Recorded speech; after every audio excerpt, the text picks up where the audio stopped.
అన్నదాత అన్నదాత మీ అన్నదాత చెమటోడ్చి ఆహారాన్నందించే రైతన్నా అనునిత్యం నీ కండదండగా నిలిచే నేస్తం ఎవరన్నా అన్నదాత అన్నదాత మీ అన్నదాత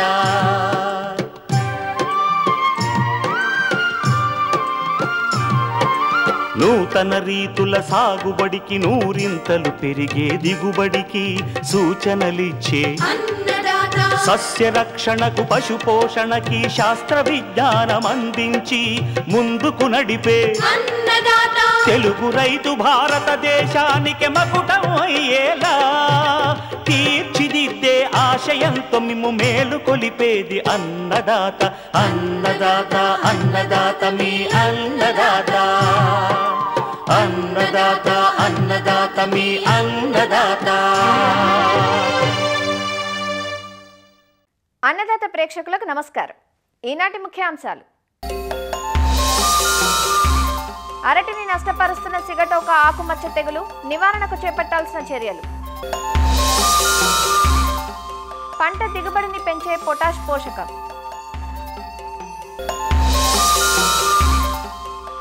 క్యారెట్ సాగులో మెళకువలు, ఇంకా జై కిసాన్ వ్యవసాయ సమాచారం.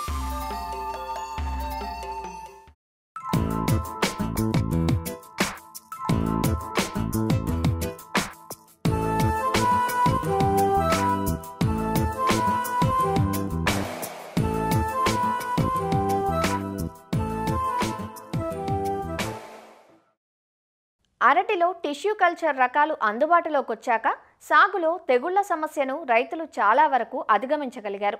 కానీ శిలీంద్రపు తెగులైన సిగటోక ఆకుమచ్చ తెగులు రైతును వదలని పీడగా వెన్నాడుతోంది. వర్షాకాలంలో ఈ తెగులు వ్యాప్తి ఎక్కువగా ఉంటుంది.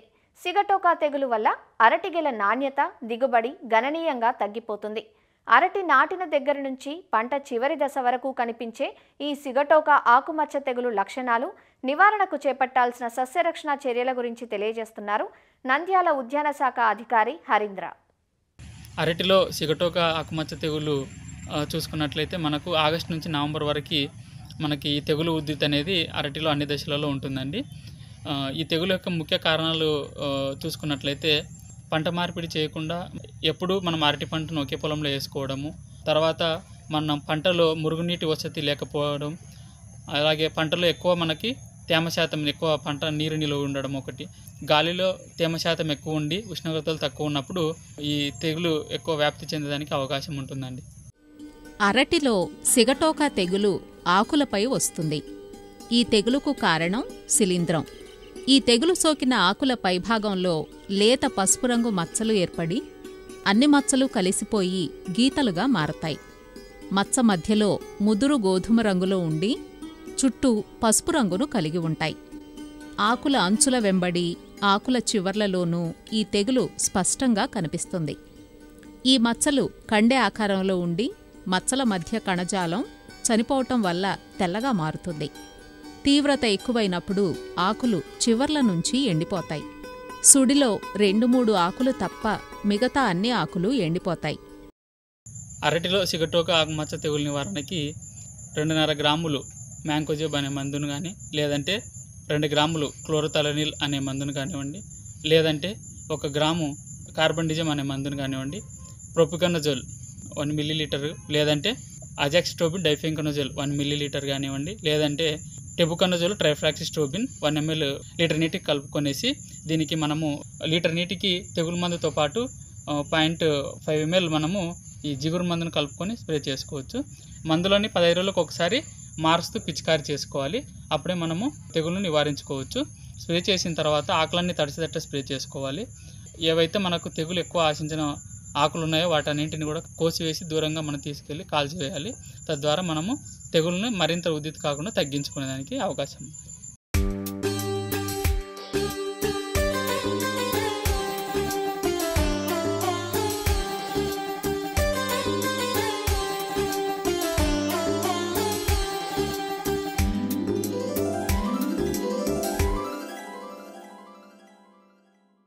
విటమిన్ ఏ పుష్కలంగా ఉండి శీతాకాలంలో ఎక్కువగా సాగయ్యే దుంప పంట క్యారెట్.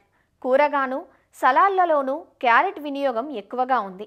సంవత్సరం పొడవునా మార్కెట్లో డిమాండ్ ఉన్నా క్యారెట్ను చలికాలంలో పండిస్తే అధిక దిగుబడులను ఆశించవచ్చు. ఆగస్టు నుంచి డిసెంబర్, జనవరి వరకు పలు దఫాలుగా విత్తుకునే అవకాశం ఉన్న క్యారెట్ నుంచి అధిక దిగుబడులు పొందాలంటే విత్తు నుంచి తీత వరకు మెలకువలు పాటించాలి. ఆ వివరాలు ఇప్పుడు చూద్దాం. క్యారెట్ సాగుకు చల్లని వాతావరణం అనుకూలం. నాణ్యమైన దుంపల దిగుబడికి 18 నుంచి 24 డిగ్రీల ఉష్ణోగ్రత ఉన్నప్పుడు దుంపల దిగుబడి బాగుంటుంది. ఉష్ణోగ్రత పెరిగే కొద్దీ దుంప పెరుగుదలతో పాటు రంగు కూడా సరిగా ఉండదు. పంటను దఫదఫాలుగా విత్తటం ద్వారా మార్కెట్ డిమాండ్కు అనుగుణంగా దిగుబడిని పొందే అవకాశం ఉంటుంది.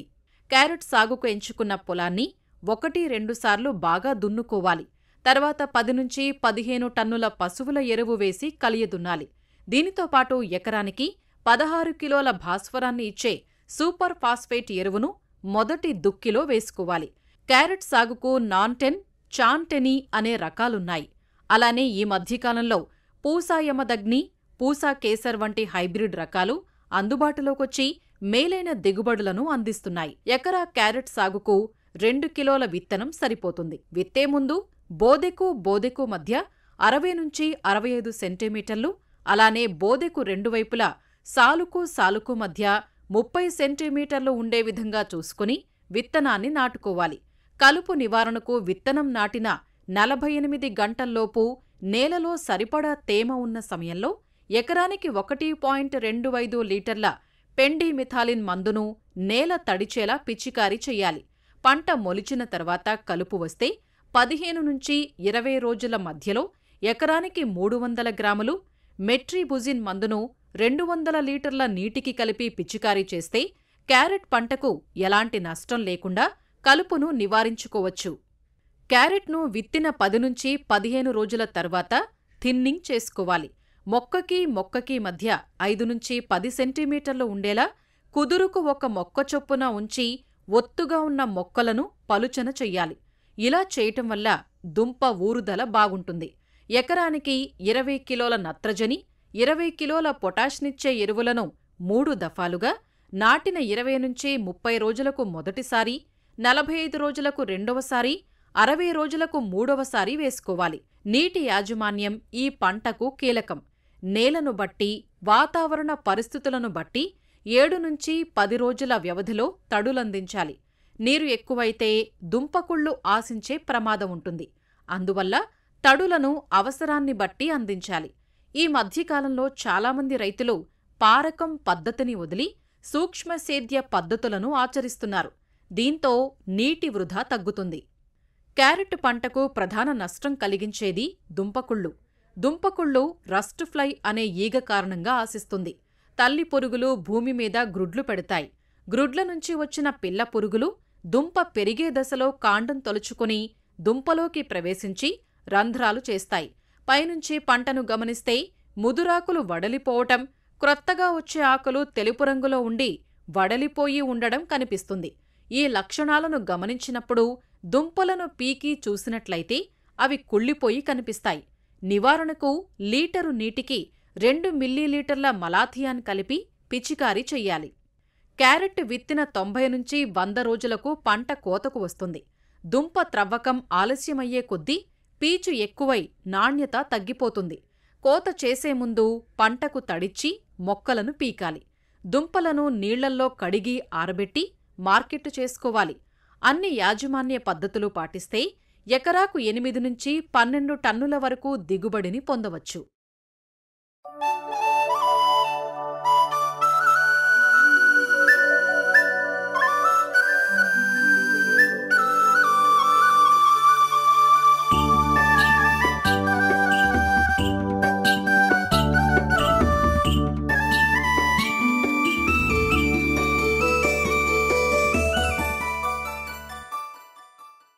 పంటల్లో దిగుబడిని పెంచే ముఖ్య పోషకం పొటాష్.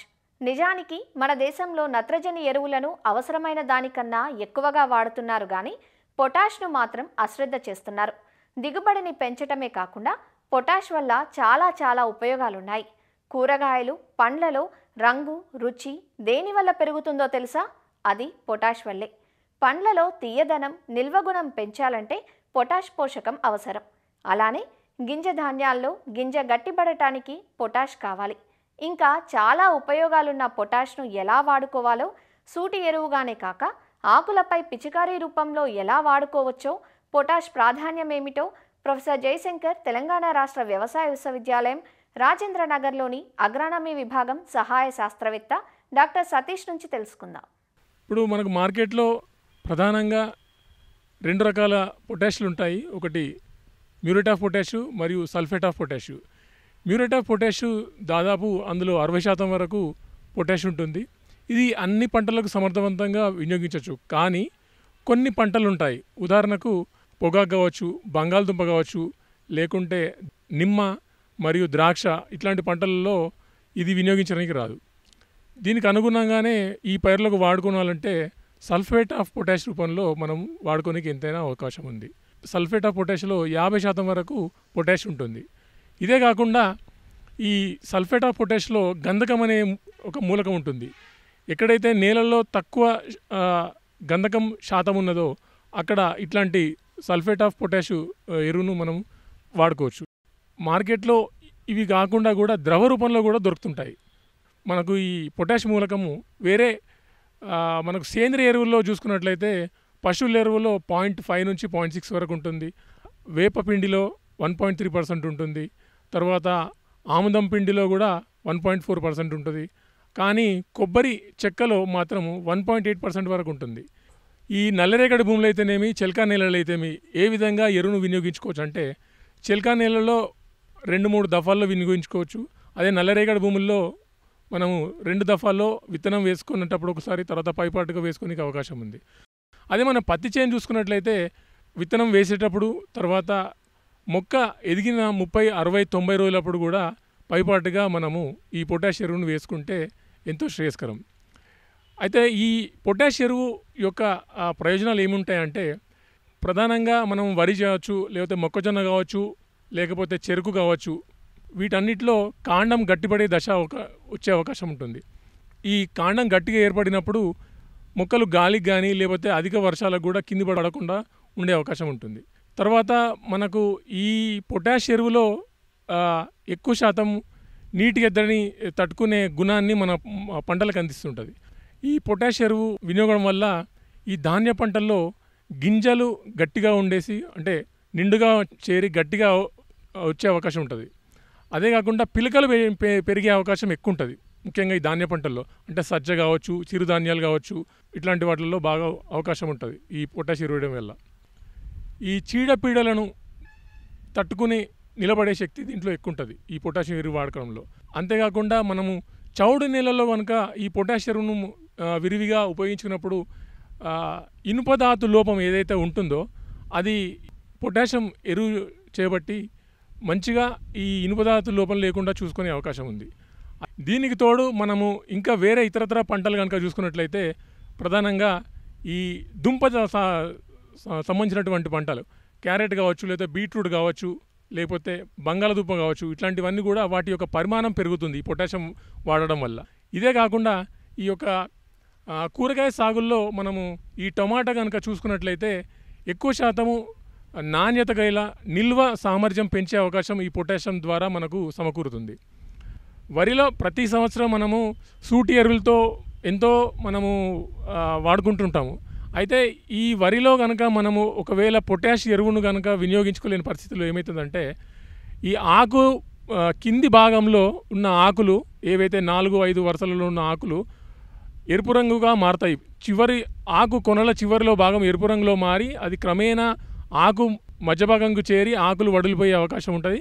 తద్వారా రంగు కూడా మారిపోయే అవకాశం ఉంటుంది. ఇంతేకాకుండా ఈ యొక్క గింజ గట్టి పడే దశ ఏదైతే ఉంటుందో ఆ టైంలో కనుక మనము పొటాష్ కనుక సమయానుకూలంగా మనం సవరించలేని పరిస్థితిలో ఏమవుతుందంటే ఈ గింజ నిండకుండా ఉంటుంది, గట్టిగా ఉండకుండా అవకాశం ఉంటుంది. ఇంకోటి ఏంటంటే ప్రధానంగా బ్యాక్టీరియల్ లీవ్ బ్లైట్ అంట, ఆకు ఎండు తెగులు, అది కూడా వచ్చే అవకాశం ఎక్కువ ఉంటుంది. సో దానికి సవరించాలంటే మనకు సూటి ఎరువులతో పాటు సమగ్ర పోషక యాజమాన్యం అనేది ఒక మంచి బ్రహ్మాస్త్రం అని చెప్పేసి మనం చెప్పుకోవచ్చు.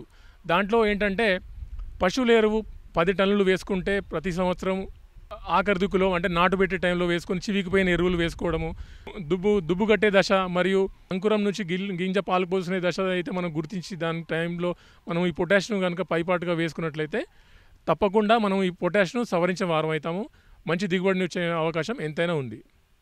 ఫోలియర్ స్ప్రేలో ముఖ్యంగా ఏంటంటే మనం వేసే పైపాటుగా పిచికారీ చేసే ప్రదేశము సుమారుగా గాలిలో 15 కిలోమీటర్ల పర్ సెకండ్ కనుక వీచినట్లయితే ఎప్పుడు కూడా మనం ఆ మందు ద్రావణం పిచికారీ చేసేది మొక్కల మీద పడకుండా ఉంటుంది. 19 కావచ్చు, లేకపోతే మల్టీకే రూపంలో కనుక మనము ఈ యొక్క పొటాషియం సవరించుకోనికి 5 గ్రామ్ పర్ లీటరు 19 కావచ్చు, లేకపోతే 13045 4 to 5 గ్రామ్స్ అయినా మనం వినియోగించుకొని సవరించుకోనికి అవకాశం ఎంతైనా ఉంది.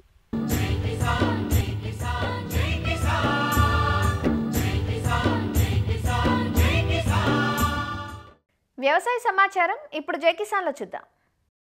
తెలుగు రాష్ట్రాల్లో విస్తారంగా కురుస్తోన్న వర్షాలతో ఎరువుల వినియోగం పెరిగింది. దీంతో రైతులంతా దుకాణాలను ఆశ్రయిస్తున్నారు. అయితే ప్రభుత్వ విక్రయ కేంద్రాల్లో యూరియా సరిపడా లేకపోవడంతో రైతులు ఆందోళన బాట పడుతున్నారు. ఉమ్మడి అనంతపురం జిల్లాలో రైతులు గత వారం రోజులుగా యూరియా కోసం దుకాణాలను ఆశ్రయిస్తుండగా యూరియా దొరకడం లేదంటూ ఆందోళన చెందుతున్నారు.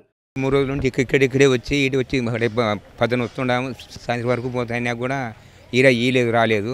నిన్న 2 తూర్లు వచ్చి ఎనికిపోయినాము, నిన్న కూడా ఇయ్యలేదు. ఇప్పుడు వచ్చినా కూడా ఏంది లేదు. వీళ్ళు రైతాంగ నాయకులు వాళ్ళు వచ్చిన తర్వాత ఇన్నక ధర్నా పెట్టిన తర్వాత అప్పుడు మాకు స్లిప్పులు ఇచ్చి ఇస్తామని ఒప్పుకుండా రేపు ఇస్తామని, రేపు కూడా ఇస్తారో లేదో మాకైతే తిరుగులేదు. వరి నాటినాము, యూరియా కొరతతో DCMSకి వచ్చినాము. 4 రోజుల ముందు తిరుగుతున్నాము, యూరియా దొరకడం లేదు. 6 ఎకరాల భూమి ఉంది.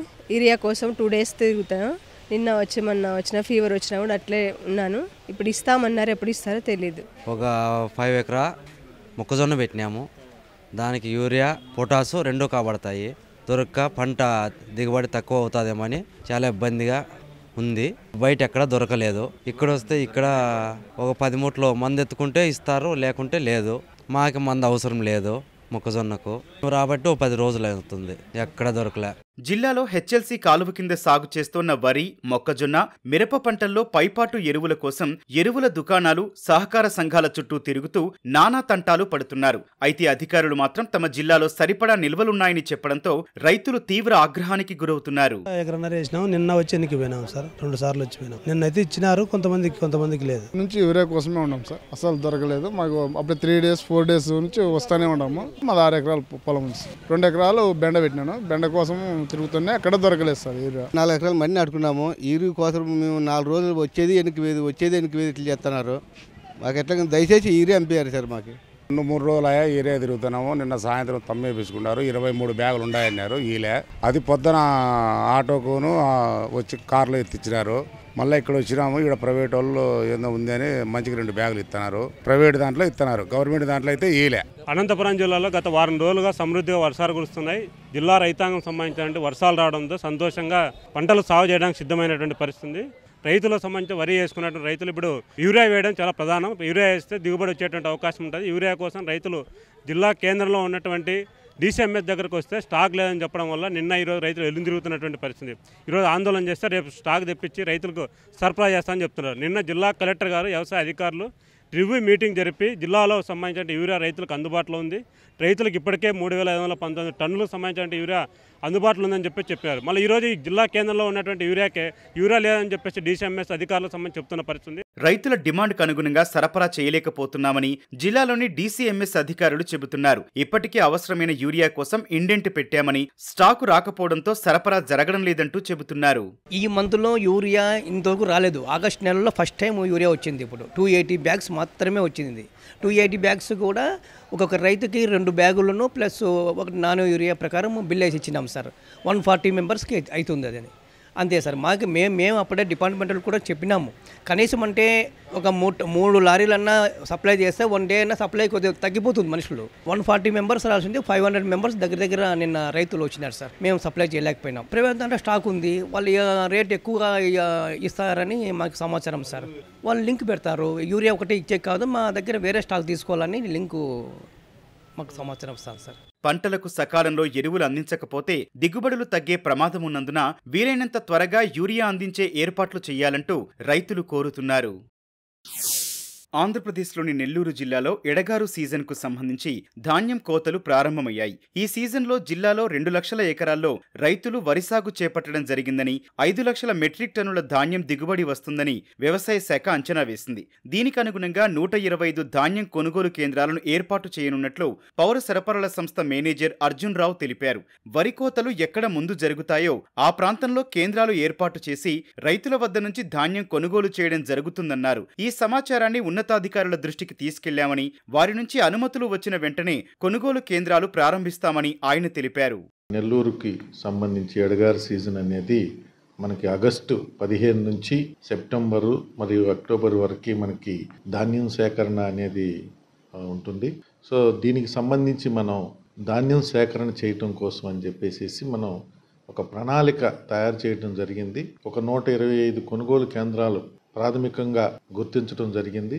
మనం ఒక ప్రణాళిక తయారు చేసి ధాన్యం సేకరణకు ప్రధాన కార్యాలయానికి మనం పంపించడం జరిగింది. అక్కడి నుంచి పరిమితులు వచ్చిన వెంటనే కూడా మనం ఈ ధాన్యం సేకరణ అనేది చేయటం జరుగుతుంది. వ్యవసాయ శాఖ ఇచ్చినటువంటి సమాచారం ఆధారంగా ఎక్కడెక్కడ మనకు వచ్చే అవకాశం ఉందో అక్కడ మనం కొనుగోలు ప్రక్రియ అనేది స్టార్ట్ చేయడం కోసం మేమంతా కూడా సిద్ధంగా ఉన్నాము. సో మనకి వ్యవసాయ శాఖ ఇచ్చినటువంటి దాని ప్రకారం మనకి ఒక 5 లక్షల మెట్రిక్ టన్నులు అంటే 1,96,000 ఎకరాల్లో రైతులంతా కూడా సాగు చేయడం జరిగింది. దాని నుంచి మనకు ఒక 5 లక్షల మెట్రిక్ టన్నులు వచ్చే అవకాశం ఉందని చెప్పేసి అన్నారు. ఆంధ్రప్రదేశ్లోని పాడి రైతులకు అవసరమయ్యే వైద్య సేవలతో పాటు గ్రామీణ యువత స్వయం ఉపాధి సాధించేలా వివిధ పథకాలను అవలంబిస్తూ శిక్షణ కార్యక్రమాలను నిరంతరం నిర్వహిస్తోంది శ్రీ వెంకటేశ్వర పశు వైద్య విశ్వవిద్యాలయం. రాష్ట్రంలోని ప్రధాన పశుజాతులైన ఒంగోలు జాతి ఆవులు, ఎడ్లు, గొర్రెల్లో మేలుజాతి సంతతిని పెంపొందించడానికి తన అనుబంధ శాఖలతో కలిసి విశ్వవిద్యాలయం కసరత్తు చేస్తోంది. అలానే పందుల పెంపకంపై మేలైన యాజమాన్య విధానాలు, వ్యవసాయ అనుబంధ రంగాల్లో రైతులు, ఔత్సాహిక యువతను ప్రోత్సహించడంలో పశు వైద్య విశ్వవిద్యాలయం తమ సేవలు కొనసాగిస్తోందని వర్సిటీ ఉపకులపతి డాక్టర్ జేవి రమణ తెలిపారు. విద్యార్థులకు పశు వైద్య పాఠ్యాంశాలు బోధించడంతో పాటు పాడి రైతులకు అవసరమయ్యే అనేక కార్యక్రమాలను చేపడుతున్నామని వివరించారు. శ్రీ వెంకటేశ్వర పశు వైద్య విశ్వవిద్యాలయం పరిధిలో 4 వెటనరీ కాలేజెస్, ఒక డైరీ టెక్నాలజీ కాలేజ్ ఉందండి. 4 వెటనరీ కాలేజెస్లో 5.5 సంవత్సరాల బీవీఎస్సీ కోర్స్ అండి. ఇందులో వెటనరీ గ్రాడ్యుయేట్స్ విద్య అభ్యసిస్తారండి. అదేవిధంగా డైరీ టెక్నాలజీ కాలేజు తిరుపతిలో ఉంది. వాటిలో బైపీసీ ఇంటర్మీడియట్ విద్యార్థులు అందులో ప్రవేశం ఉంటుందండి. అదేవిధంగా మాకు 8 రీసెర్చ్ స్టేషన్స్ ఉన్నాయి. గుంటూరు లాంలో ఒంగోలు జాతి పరిశోధన సంస్థ ఉందండి. ఇక్కడి నుంచి రైతులకు మేలు రకమైన ఒంగోలు జాతి ఆవులను, తర్వాత బుల్స్ని కూడా సప్లై చేస్తాము. అదేవిధంగా మహానందిలో కూడా మాకు ఒంగోలు జాతి పరిశోధన సంస్థ ఉంది. గుంటూరులోనే కేవీకే కృషి విజ్ఞాన కేంద్రం ఒకటి ఉందండి. వీటి ద్వారా రైతులకు శిక్షణ ఇవ్వడమే కాకుండా వారి ఫామ్స్లో కూడా మేము నైపుణ్య శిక్షణలు ఇచ్చి వాటిని ఎంటర్ప్రీనర్స్గా మేము మార్చడానికి ప్రయత్నం చేస్తున్నాము. అదేవిధంగా తిరుపతిలో ఏసీఆర్పి ఆన్ పిగ్స్ రీసెర్చ్ స్టేషన్ ఉందండి. అందులో పందుల పెంపకము, వాటి యాజమాన్యం ఇవన్నీ కూడా సర్టిఫికేట్ కోర్సెస్ అందిస్తున్నాము. నెల్లూరు జోడ్పి షీప్ రీసెర్చ్ స్టేషన్ పలమనేరులో ఉంది. ఈ రీసెర్చ్ స్టేషన్ ద్వారా మేము రైతులకు మేల్ జాతి పొటేళ్ళు ర్యామ్స్ని ఇస్తున్నాము.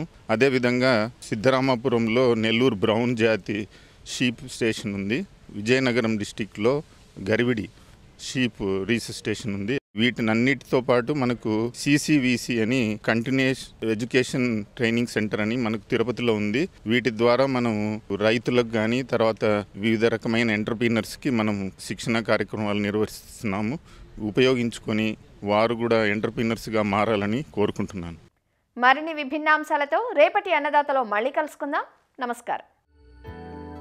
అన్నదాతలు తమ సందేహాలు, సమస్యలను 1800-425-4085 టోల్ ఫ్రీ నెంబర్లో ఉదయం 10 గంటల నుంచి 11 గంటల మధ్య పని దినాలలో సంప్రదించగలరు.